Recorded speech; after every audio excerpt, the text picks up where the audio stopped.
a very good morning to you. We are live. We're always live. We're never edited. 100% organic. You got yourself aired out. Still in the Granite City. In our temporary studio. Real, raw, relevant, relatable. That's what we're about. It's what we love. And gosh, do we ever love what we do. Hope you're doing well.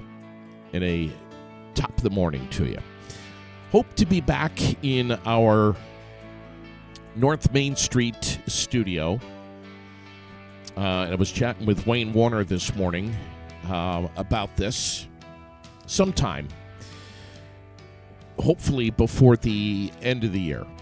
That's what we're keeping our fingers crossed about this morning. Thanks for hopping on. Thanks for subscribing. Thanks for being part of the experience. And just saying hello this morning. And if you're with us, give us a shout. Say hello. Say good morning. We're at 55 degrees right now in Barrie. Temperature's supposed to be warming up to about 68 later on. The sun is going to be shining. It is just a perfect morning. Woke up this morning, looked outside. I'm like, man, look at this blue sky.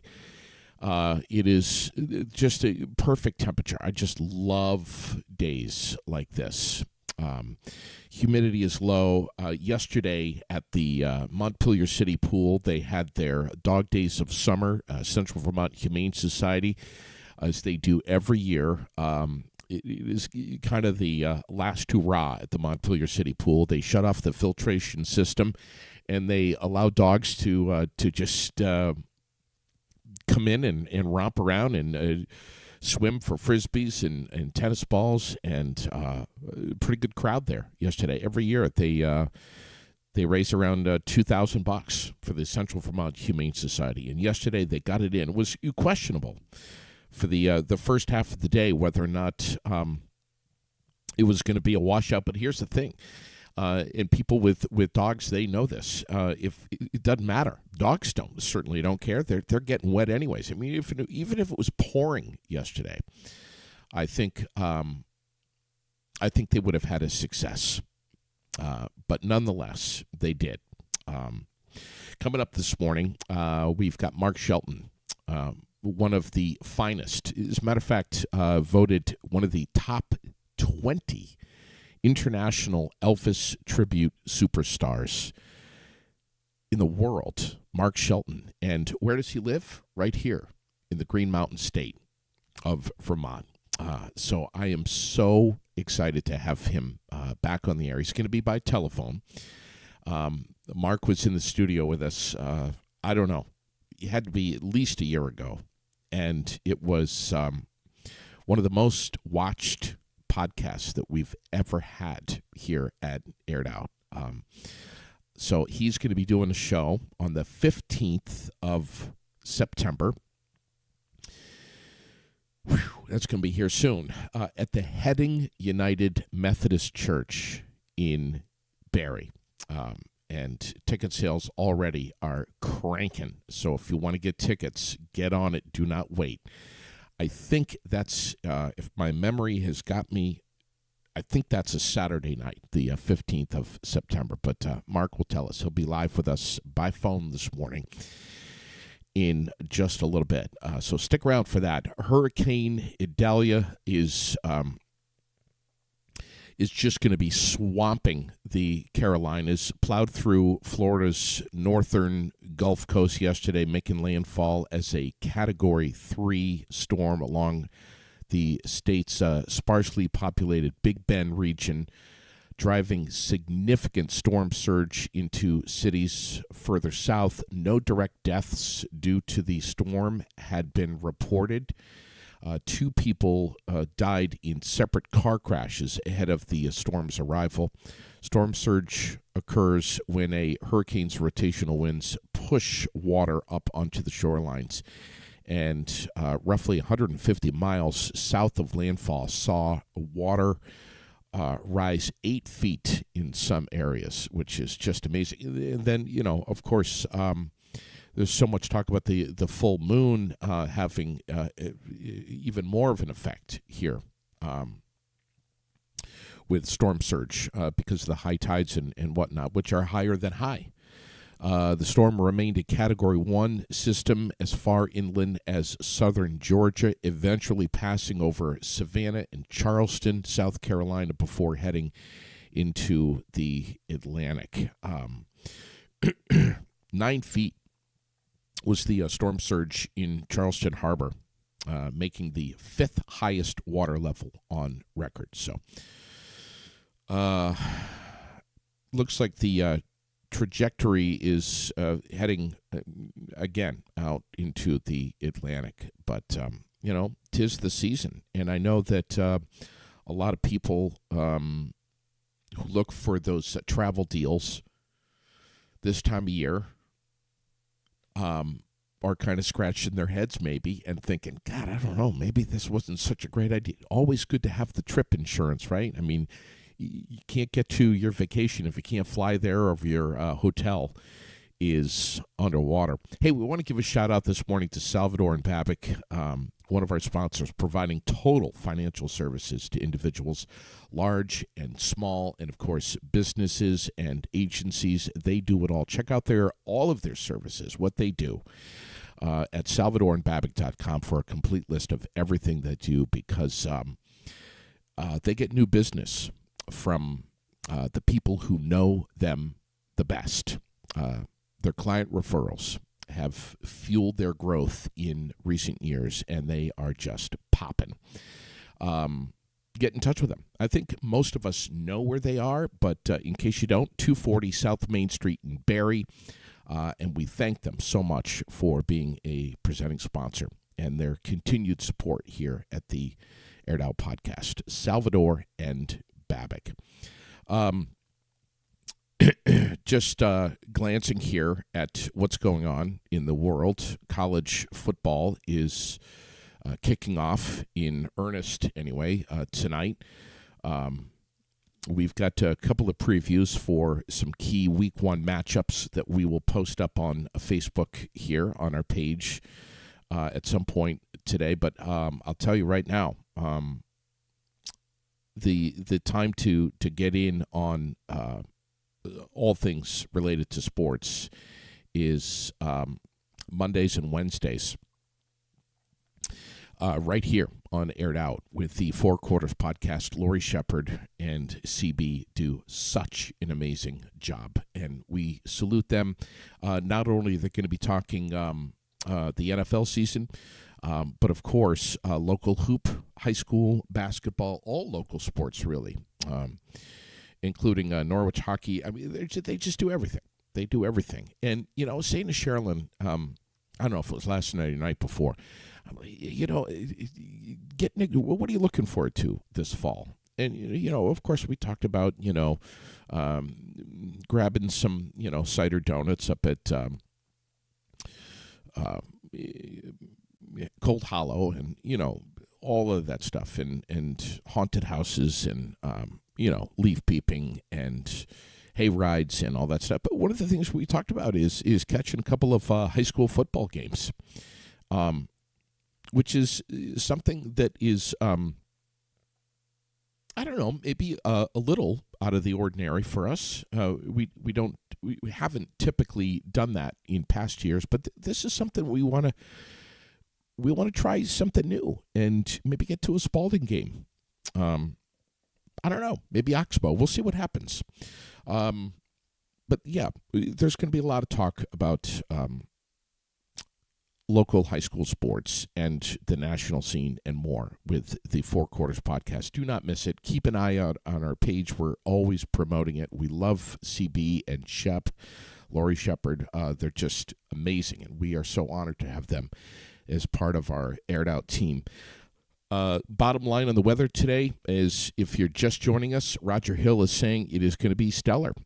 68 degrees, plentiful sunshine. It is just going to be perfect tonight. I don't know what your tolerance is, but you might be closing the windows. Don't know. 46 degrees for the low with the stars out. I'll be out in the patio doing some stargazing tonight after Lily goes to bed. Friday, tomorrow, mainly sunny sky, 76 degrees. That's pretty much perfect. And if you have plans to get to the Champlain Valley Fair, you should be in luck, especially if you're going Friday or Friday night. Clear skies and 52 on Friday night. Saturday, partly cloudy, highs near 80. And that is kind of the beginning of the setup for some real hot weather. And Roger is saying, look out, 85 to 90 starting on Sunday with sunshine. It is going to be some summer-like temperatures that we haven't had too consistently this summer. So this is it, and yeah, that might,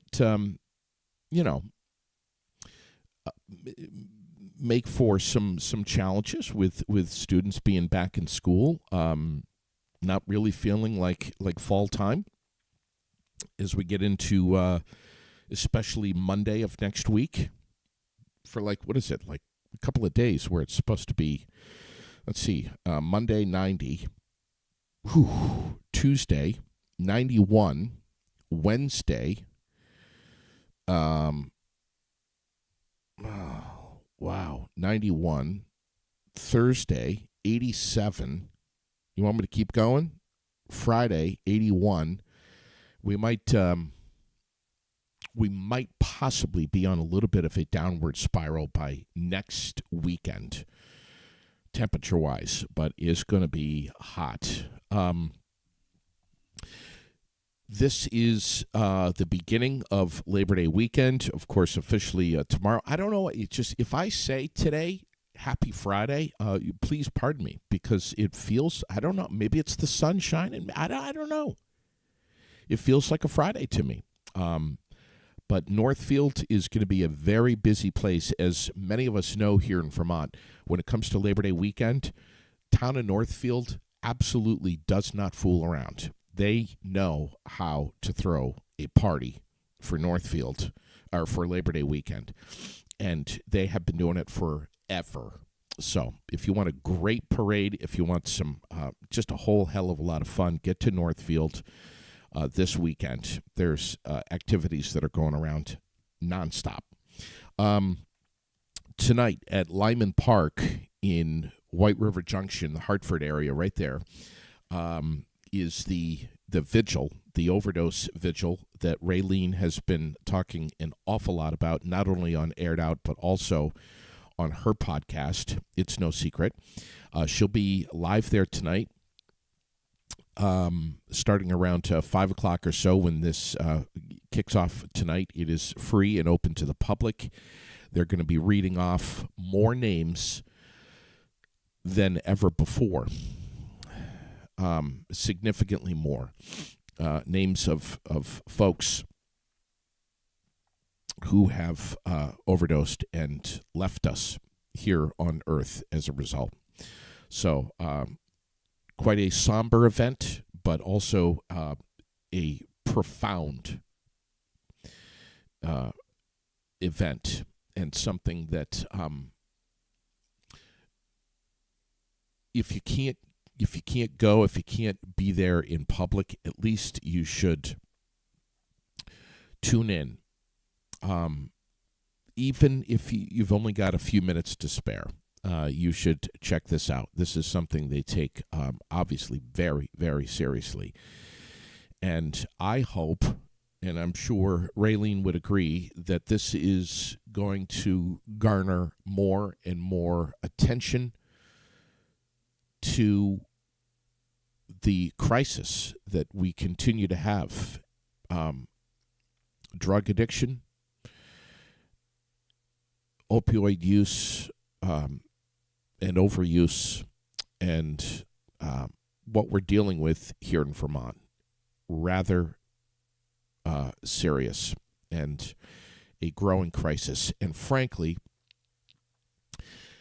I'm not sure how much worse it can get.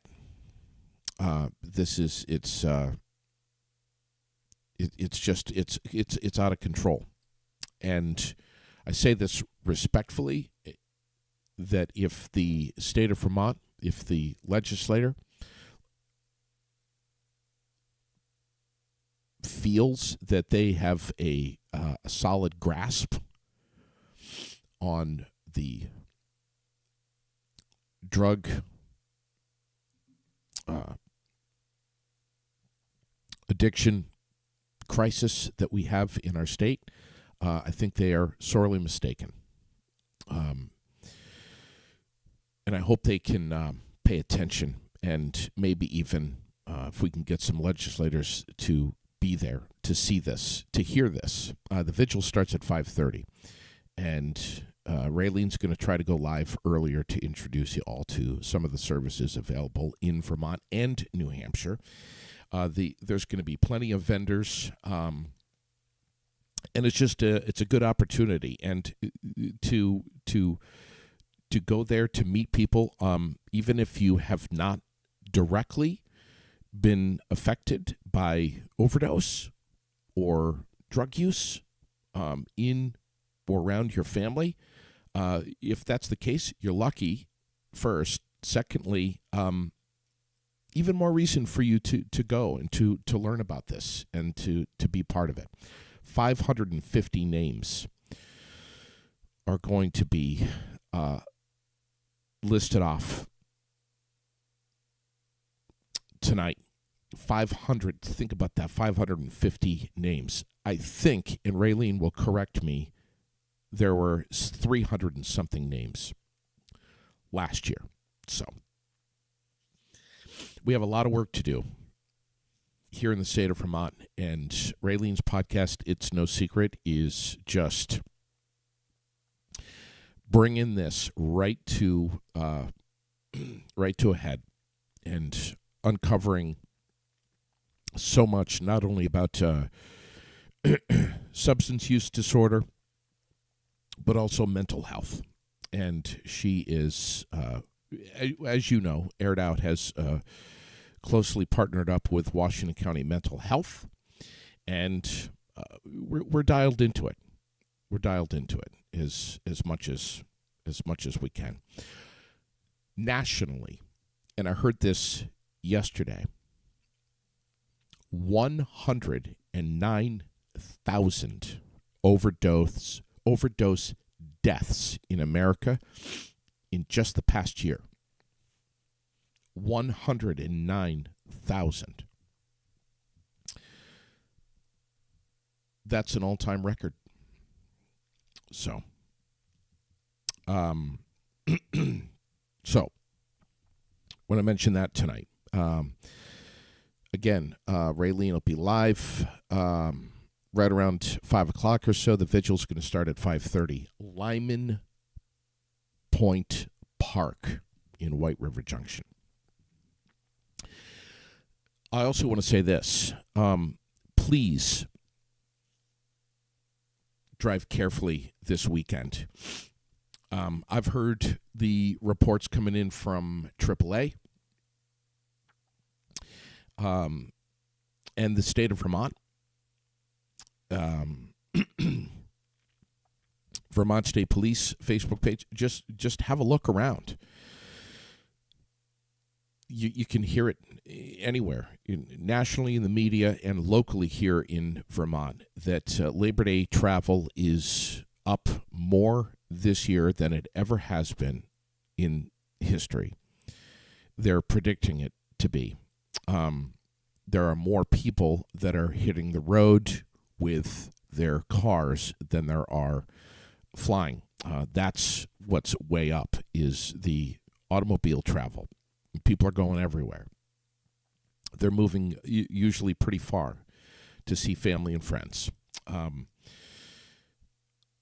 and out of Canada, I mean, there's just going to be a lot of people on the roads. Please drive carefully. Please don't drink and drive. Even if it's just a little bit of a drink, it ain't worth it. It's just simply not worth it. The authorities are going to be out protecting or attempting to protect the rest of us. So there are no victims anywhere. All right. Think about that family that is totally innocent, that might be in that vehicle going the other direction, that you could injure or kill as a result of your shitty decision to drive buzzed and or drunk, which really is the same thing. Just make good decisions if you can, please. All right, and if you can't, if you're kind of a reckless asshole, then try to surround yourself with someone who is strong enough to make better decisions for you if you don't think you can. Take your keys from you. All right. I know the price of gasoline is way up. The spike is going to continue. I've heard the forecasts for the price of gasoline going nowhere but up because of, and it does this time of year because of the hurricanes and whatnot. And now they're saying that it's going to be going even higher here for the next couple of months. So happy hurricane season, I guess, is, there's always going to be something to point the finger at to justify the gasoline prices spiking. And it looks like it's going to be hurricanes again this time of year. So if you are going to be traveling for Labor Day weekend, you're going to be paying a little bit more.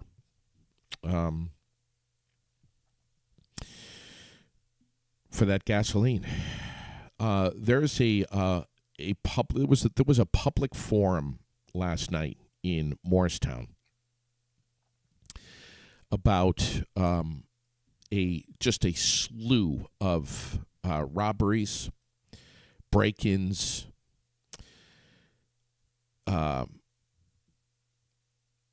vandals, and I'm not sure what the spike is or the cause of it in Morristown. But there was a public forum last night. The community showed up begging the police to have a better grip on this. And the police spoke right up and said, look, we're doing the best we can. We're aware of it. But we are just simply not going to be able to arrest our way out of this. Which is, it's just not the long-term solution here. But Morristown has got a real issue on their hands. And I don't know if you've been reading about it. I don't know if you've been seeing it anywhere, but and Morristown's not the only town. I mean, look what's happening in Bradford now. We've got break-ins going on all the time now, apparently. This is a great time to start thinking about home security, home protection, and maybe getting some security cameras installed by John Sell from Laser Systems right here in Barrie. I mean, this is the world is just whacked right now. There's a lot of people that are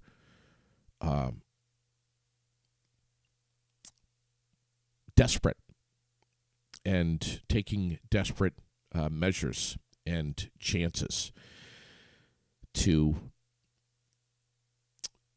survive, maybe to feed a drug habit. Who in the hell knows?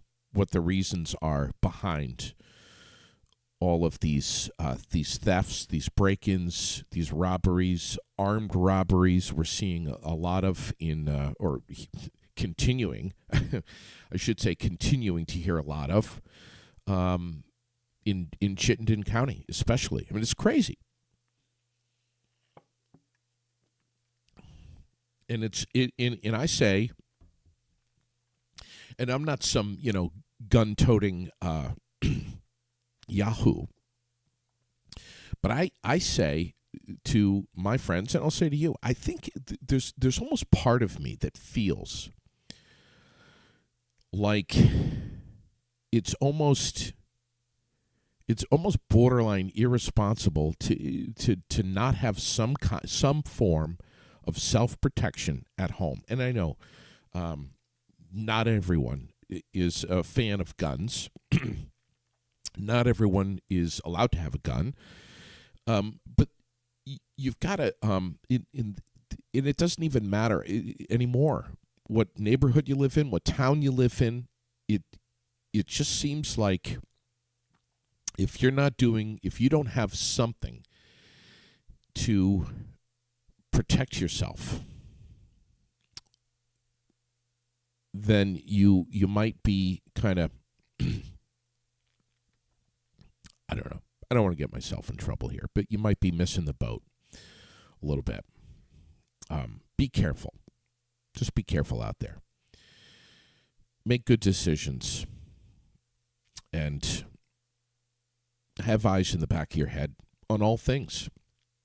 As I try to do, even though I attempt to travel through life with a smile on my face and happy-go-lucky, I try to always have something in the back of my mind that says, be alert. Glenn says it right, situational awareness. Yes, Lisa, you're right. You're vulnerable without protection. And Michael Deering, what are the consequences for those who do these crimes? I mean, would love to have you on the air to talk about that. So anyway, just food for thought this morning. Not only as we travel into this weekend, but also far beyond this weekend and into the winter. We're coming into the cold months. I think most of us are already starting to scratch our heads and say, all right, how are we going to do this? We didn't have much of a summer, but here we go. We don't have a choice. We need to start buttoning up our homes. We need to make sure that we can afford the ridiculous, absurd prices of heating fuel, the cost of living, the cost of food, the cost of utilities. If this stuff is not on your mind, God bless you, man. Happy for you. Good for you. But I think most of us are like just kind of wondering, how are we going to do this? How are we going to get through winter? We're just we're nowhere near where we need to be priority wise. Where we normally are this time of year. We're not thinking about anything other than we're still trying to muck out from the flood. I don't know.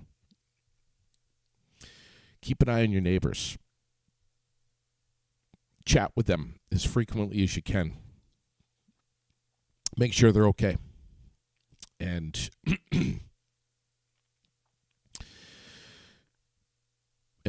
pick up the phone at the very least. We're going to pick up the phone right now and call Mark Shelton. And I honestly, I don't even know where he is, but we're going to find out. Is this JD? What's going on, buddy? How are you, Mark Shelton? I'm all right, JD, buddy. How you doing? Buddy, we're great, man. Listen, I'm hearing that you're coming back to Barrie soon. I love Barry. Yeah, I'm going back on September 15th for the Heading Methodist Church. So do some Elvis gospel, do some Elvis, do some other stuff, and have a fun night with them.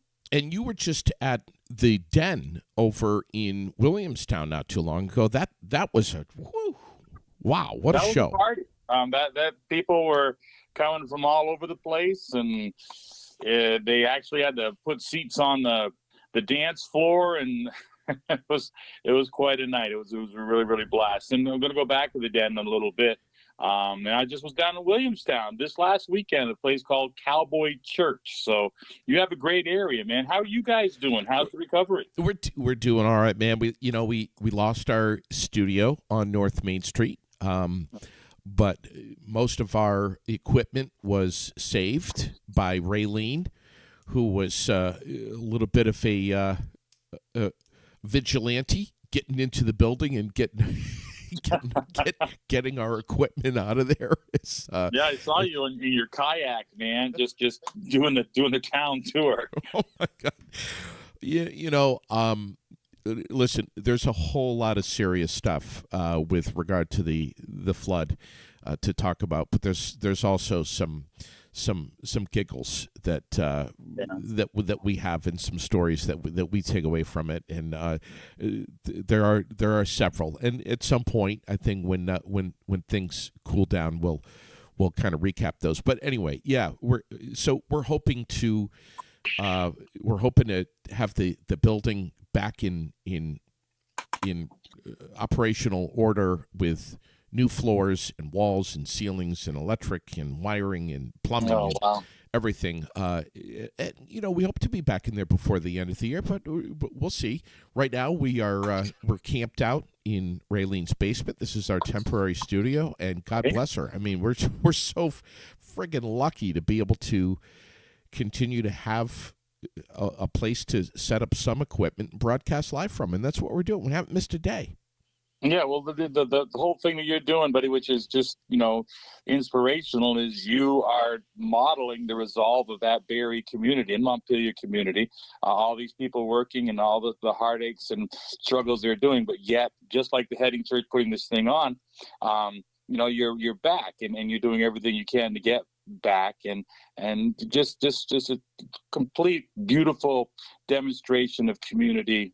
And I love you guys for it. Yeah, and you've seen with your own eyes the many Vermonters' faces over the last month and a half or so, and the look in their eyes of despair and loss of hope.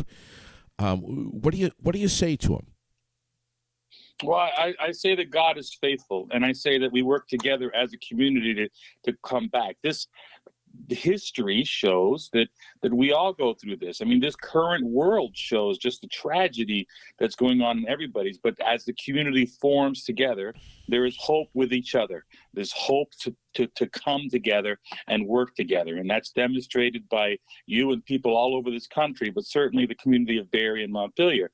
So, yeah, it's tough. And it's easy for me to sit away from it saying, yeah, it's kind of tough, but it is challenging. It is unbelievably a struggle, and there are some great losses that some people will bounce back and other people will come in, but the whole thing is you're stronger together, and you're demonstrating that. So stay together, and if you need anything, reach out to people, reach out to the churches, reach out to the communities, and again, the Heading Church, man, they do a ton of stuff, and I'm sure they're not the only ones, but they have the community suppers and food shelves and homeless ministries and financial assistance.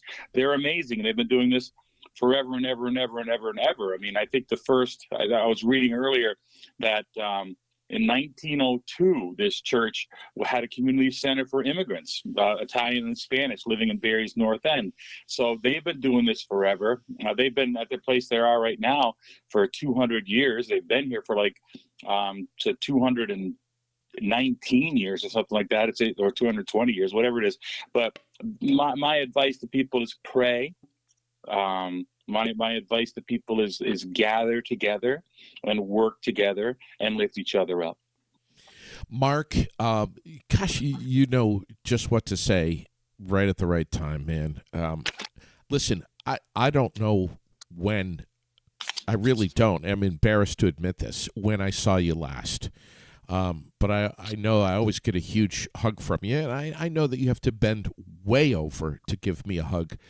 But man, it's been a long time. I remember like it was yesterday when you were at my mom's nursing home and performed, and seeing what happens to folks when they come alive once again with with the music of Elvis, and what goes on in their brain, and what happens in their eyes, and what happens to their bodies when you perform.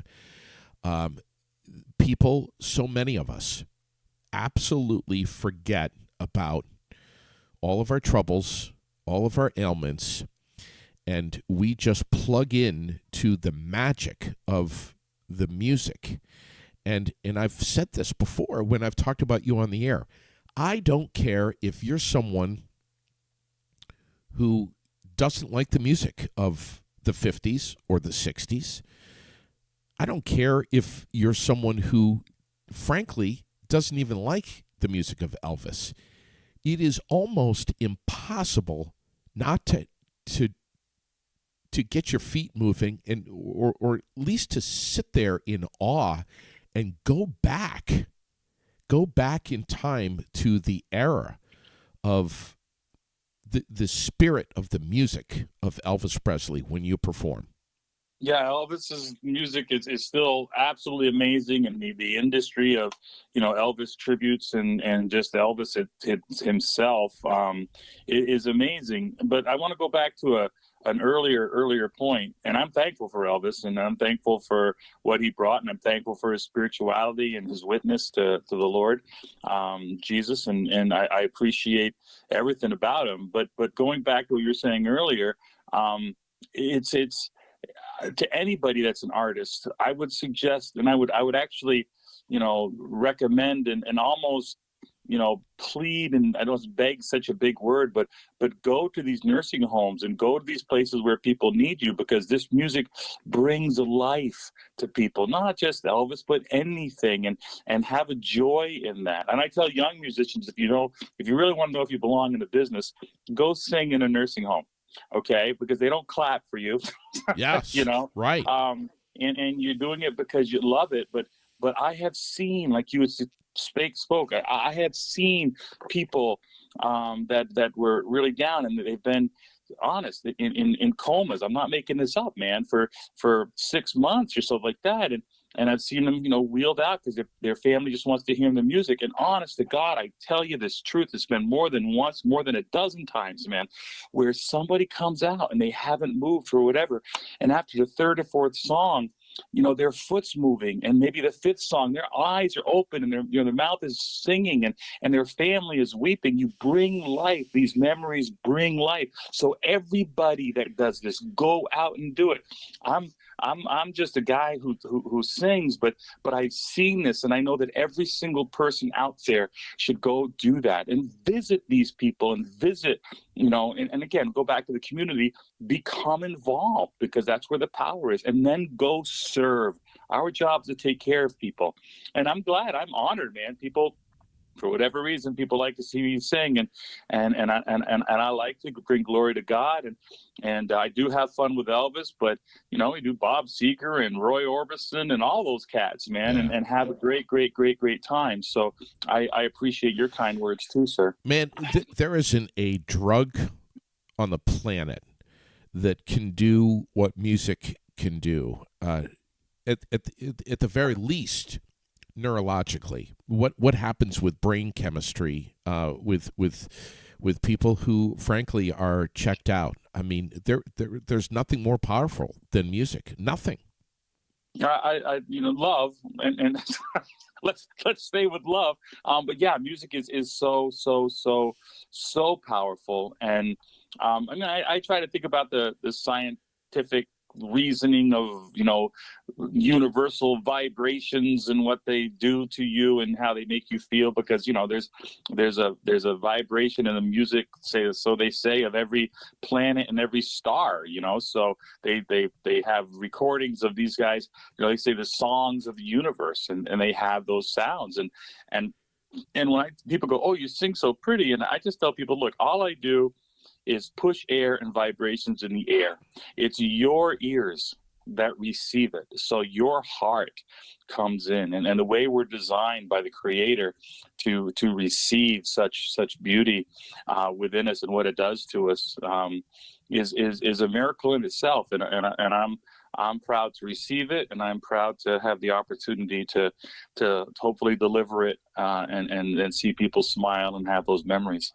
I want to ask you about tickets before we talk about your career and how it started and the inception of it and everything. But what's the deal with tickets for September 15th at the Heading United Methodist Church? Well, it has been brought to my attention as of yesterday that there are no tickets. Not that there are no tickets for sale, that they are not charging to come in. The church is they're opening the doors so everybody can come in, and then I'm asking people to please be generous in donations to help their programs. But they have. Are you saying this is a free show? Yeah. So. I might even show up. But it's to help the community, which is not unlike what the Heading Methodist Church has done throughout. I mean, I researched this place, and because I want to be able to have some kind of conversation with you that sounded credible. But these guys have done stuff forever, and they're doing it again. They have a meal for the homeless or people who need it at 5:30 on this Friday that they do every single week. And that goes for about an hour. And they'd be overwhelmed if people went to that. But 7 o'clock is when the concert begins. And that'll be up in the sanctuary. And they're just going to take donations. So like I said, please come if you can. And please help these people out, because they go back and do exactly what we're talking about that needs to be done, is they help others and they serve others. But yeah, my understanding is there is no fee, because the lady wrote to me last night and said, you got to change your Facebook post. It's not correct. We're not charging. So, wow. So people just give, and as you can, nickels and dimes, add up, but be as generous as you can, because you're not just helping the church, you're helping the body of all of the people out there, and you're helping your community come back, just like we talked earlier. And this is a Friday night, the 15th of September. Friday night, the 15th of September, absolutely. And the next day, I'm going to be Elvis officiating a wedding, my friend. Oh, man. They're so lucky. I hope they have a clue what their wedding is going to be like with the king coming, man. Tell me about what it means to be an international Elvis tribute superstar. Superstar is such a big word. There are so many great artists out there. I just was blessed by God, and got a lot of attention. And that attention brought attention, and then the powers that be that down in Memphis and New Jersey and Vegas and wherever they might be, started paying attention to this guy who's getting attention, right? And then they did their research, and they saw the shows, and they saw what we were doing, and they saw how long I've been doing it. And because of that, I've been now inducted into the International Elvis Tribute Artist Hall of Fame. Wow. On 3 occasions. I've become the only 3-time guy. The first one was for, being in the Hall of Fame. They put me in the Hall of Fame. And then the next year, the band that we had, the Jailhouse Rockers, Mark Shelton and the Jailhouse Rockers, they were the band of the year in 2019, which is a big thing, And then this year, just because I'm so old, I got put into the Legends Hall of Fame. So, that it's just a great honor, a recognition, and we did, the story with my bride and I, that our story by love, went around the world, and people talk about it. Wherever I go, wherever I go, it's amazing that people, come to the places. And a lot of people talk about the Facebook Live stuff that I did, but a lot of people saw the stories that went around the globe, and about my wife and I, and the love story there, and I'm very, very honored for all of that. But it's nice to be associated with and there, like I said, there are some unbelievable Elvis tribute artists out there, and I'm honored to even be thought to be thought in such a fond way by the audience and fans. I have to say this, that Lisa, who is no longer with us here on Earth, and frankly in a much better place, she basically kind of put the clamps on you and said, "Man, you've got to do this. You've got the goods. You've got to do this, and you need to promise me that you will continue to do this." Yeah, that's true. And that was I'll try to make a Reader's Digest version, but we always believed that the Lord would heal her, and then with a week left in her time on Earth, the doctors were like really saying this just, this is the beginning of her transition. And so we sat, and she's laying in the bed and in a hospital emergency room, actually. And she told me that, what she wanted me to do was just, and she could hardly speak. But we were making some, some bargains, so to speak, or actually she was telling me what the bargain was going to be. And her whole thing was just promise me you'll keep singing. Yeah. And of course I did. Yeah. And so by the grace of God, I have been allowed to. I mean, COVID hit right after that, but for some reason, I don't want to, I was among, but I started doing the Facebook Lives like immediately, before COVID even started, and then COVID hit, and wow, that was almost a ministry in itself. So how many people were watching it? So, I mean, we've had 15,000 people watching it, 17,000 people watching it, 12,000 people watching it right when everybody was locked down. And you just those words of from the living room of your home, and we're talking about people watching from all over the world. Yeah, and they still do, man. I just got a picture from some lady and the picture of me at the Hard Rock Cafe. She's in England, and she asked for an autograph photo, and I sent her one, and now it's on her, woman I don't even know, right? And autograph photo on her fireplace, and there are lots of those things, scarves and pictures, and from all over the world. I mean, I can just name countries, man.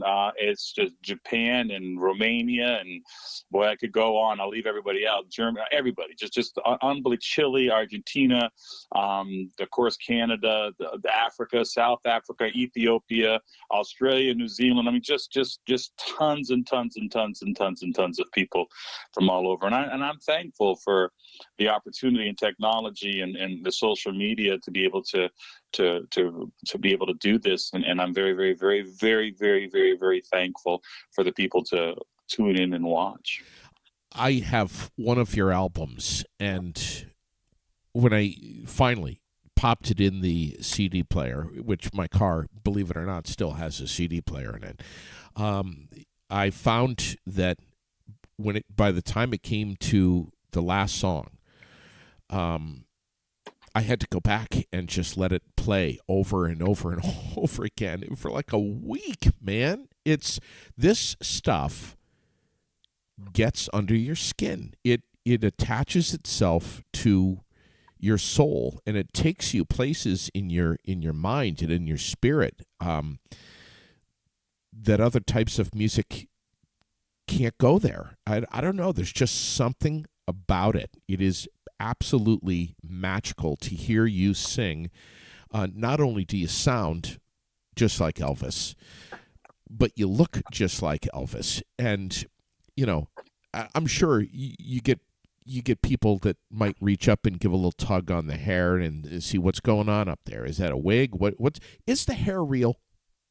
Well, so there's a couple of answers for this. Number one, the hair is absolutely real. I don't know who it belonged to before it got it to me, but it is it's but the thing about it is, and I don't want to give any trade secrets, but you look at you're presenting an image, and so when you see all these Elvis tribute artists, I mean, there's a whole industry everywhere about the suits and the rings and the boots and the belts and the traditional Elvis hair, whether it's from the 50s or whether it's the 60s or whether it's the various 70s, and you can get the 72 Elvis, you can get the 77 Elvis, you can get the 69, oh my God. Whatever you want, and some suits depending on what your weight is, and I look good depending on the angle of the camera. So just stand in front of me, don't go sideways, just stand in front of me. But right.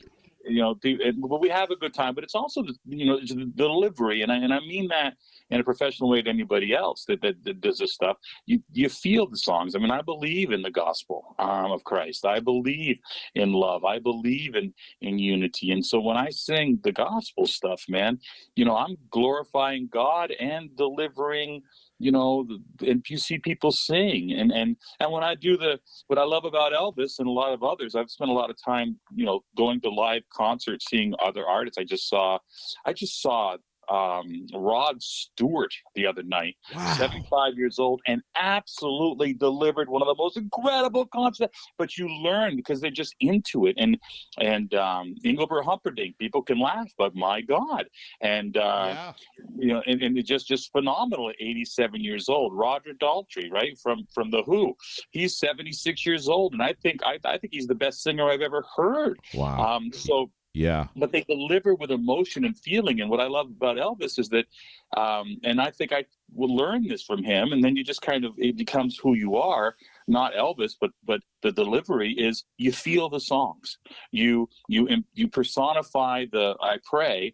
You feel the emotions, or you wink, wink, have fun, flip, flop, and fly, or whatever the case may be. You just enjoy, and the audience feels what you send them. So send them love and send them joy and send them the emotion of the song. I mean, you are an artist, I believe, and your whole thing is to deliver artistry, whether it be, visually or just audibly.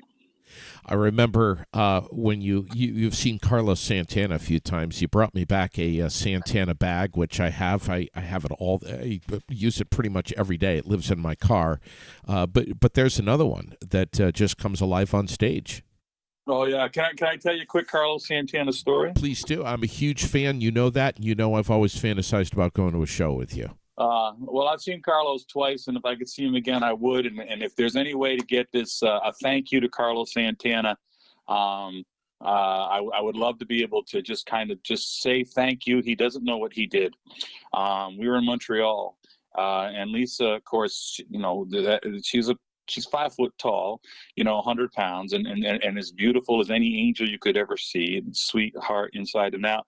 But when I took her to concerts, we had to get, I'd say front row seats, because she was at the end of her time in the last 3 years. It was tough. So if anybody stood up in front of her, she couldn't see. So you just dig deep in, and you're going to give your wife anything she wants in the dreams. And I told her she had to see Carlos Santana. So I bought a couple front row seats to the side stage, And so when I walk up, when she and I walk up, the usher comes up and walks us up to the front, and then the usher goes right to the center front row seats, center.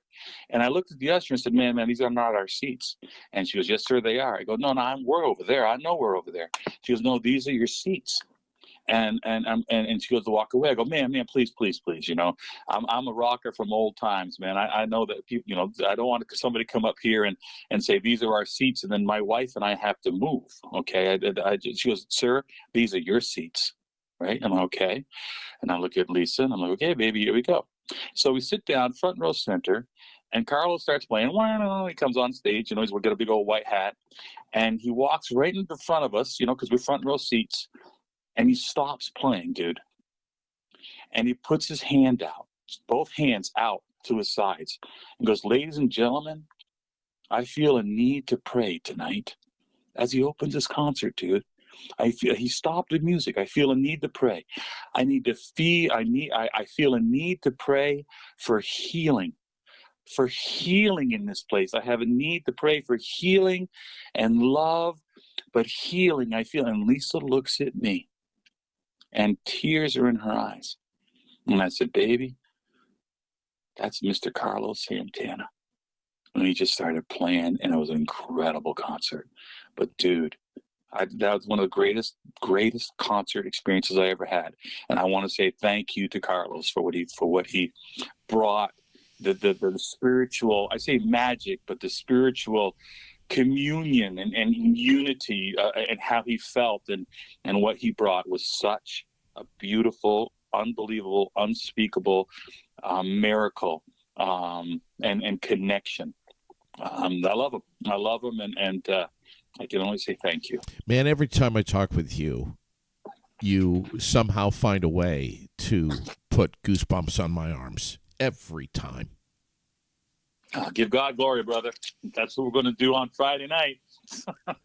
Listen, aside from looking like Elvis and sounding like Elvis, that's one thing. There are a gazillion Elvis impersonators around the world. You're one of the top 20, if I'm not mistaken. Am I right? I have no idea what the numbers are. They go up and down, but people like me, so I'm blessed. So here's the thing, and you performed, as you said, in Vegas and all over the world. Here's the thing: is it's not just about the way you are as a singer, but it's also your band. Yeah, well, the band's not going to be there this week because the church doesn't have it. But yeah, we have the Jailhouse Rockers. We're going to do something at like five of us. The little core band there, the rhythm section. It's going to be something at Barton Fair here on the. I think it's the 9th of next Friday, right?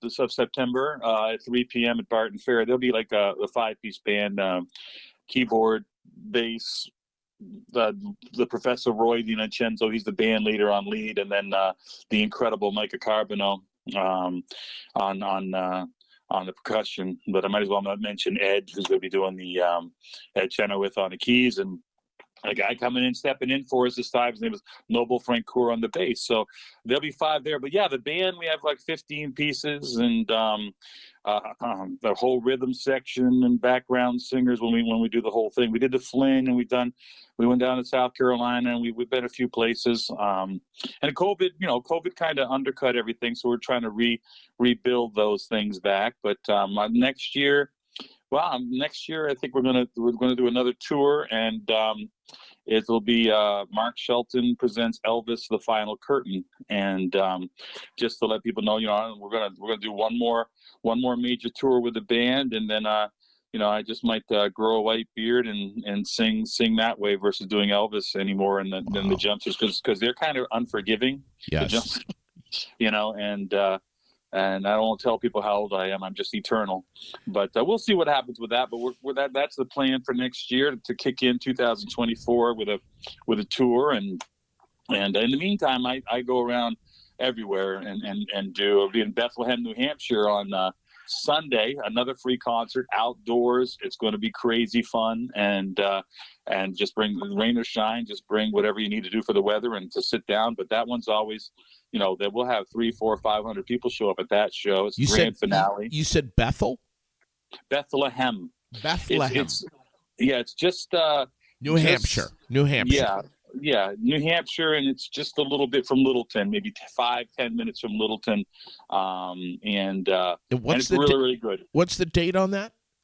That one will be Sunday. This Sunday, I believe that's the 3rd, and that will be at 6 p.m., 6 to 8, rain or shine, and they'll get Elvis, and we do a lot of fun stuff there, with the audience that and certainly a ton of Elvis music, but all the artists. What I usually do with everything from the Turtles to maybe sometimes we slip in Jethro Tull, but just a lot of fun, just a lot of fun stuff. Wow, we got Nancy McDowell, who's tuned in this morning. She's saying Noble Francoeur.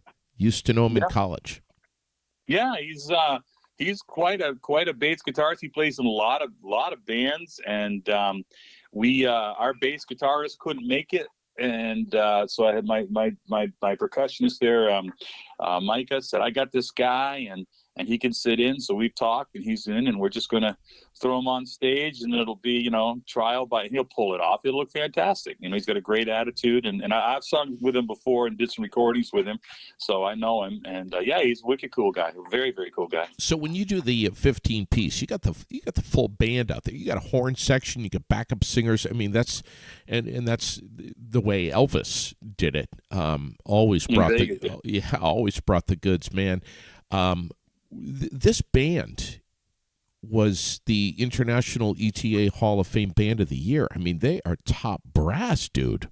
No, they are, and they're pro level, and I mean, pro level sounds, like of course they're supposed to be, but they are, and they're all, men and women who love to serve, and they love God, and it was a blessing to be able to have it. I mean, sometimes the pieces, how things go, pieces interchange, and other people, step in, and other people have other things to do, but the core and the horns, and they're all still there. The vocalist is still there. We have one of the best bassist guys you could ever hear, and that's named Scott Brunt, and he's down there in near Tilton, New Hampshire, and that boy can sing low. We were unbelievably blessed to have him, and some great singers. There's another girl named excuse me, I'm losing my voice here, Rosie, and she's famous in Vermont, and she joined us. We were blessed to have her, and when we get ready to kind of start rehearsals, then we're going to find out everybody we have and everybody we need to get. Yeah, when it comes to the music of Elvis, I mean, you got to have a drummer that's on point, man. He's got to be in good shape to move that quickly. Yeah, I always think that the drummer is the heartbeat of the no pun intended, but I really mean this. Even though drummers will say bass guitarist, but Micah Carbonneau he could play on any stage with any band on any level, and I'm not making that up. If you could name any band you love, and this boy could play it, and he is just on time, and you have to have that relationship. When you saw Elvis have it, I always want my drummer or the drummer that's playing, I get to play with. We have to communicate. So I know that what he's going to hit, when he's going to hit it, so that I can actually, give the body movement or the feel of the beat, and so the audience can see that, and there's a magic to that. So if I put my hand out and snap it when he's going to hit that snare, or when he's going to hit that, it just resonates through the audience, because it's just boom, boom, boom. It's just I love it, and that communication with the percussionist is great. I mean, Elvis had Ronnie Tutt, and obviously you saw Elvis, right? And like I said, Micah is just unreal, and he plays in a lot of bands, but to even be on the stage with him is a great blessing. Do you ever perform? The thing is, maybe this has crossed your mind, or you're up on stage, you're jumping around, you're moving around, and you're wearing this long sleeve, super thick suit, and sweating. I can't even imagine how much water you must have to drink before doing a show like this. But just ever say to you ever say to yourself, man, Elvis, did you have to wear such a thick suit all the time, man, and do an aerobic workout here, jumping around and sweating? Couldn't we have just done a T-shirt or something that would have been a lot easier, like Roger Daltrey, or you know what I'm saying? Well, he's the king, and I think he had his own way, and he certainly, set the standard of excellence that very, nobody can really touch. He was himself, and those jumpsuits, it's not the thickness of the jumpsuit, my brother. The weight of the jumpsuit with all those stones, okay, those are very heavy. The belt is exceptionally heavy, but it's more that, it's a form-fitting outfit. And Elvis was like 6 foot tall, 170 to 185 pounds in his, heyday from, the 1956 when he was 170 to, the 72 and 73 when he was, 200 pounds. Okay.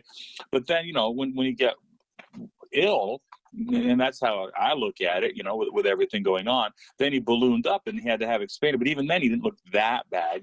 We look at the material and go, oh, and people mock it, but he really didn't look that bad. But he was 6 foot, 170 pounds, dude. All right. So, and not only that, he was a 3rd-degree black belt. I forgot about that. I forgot about that.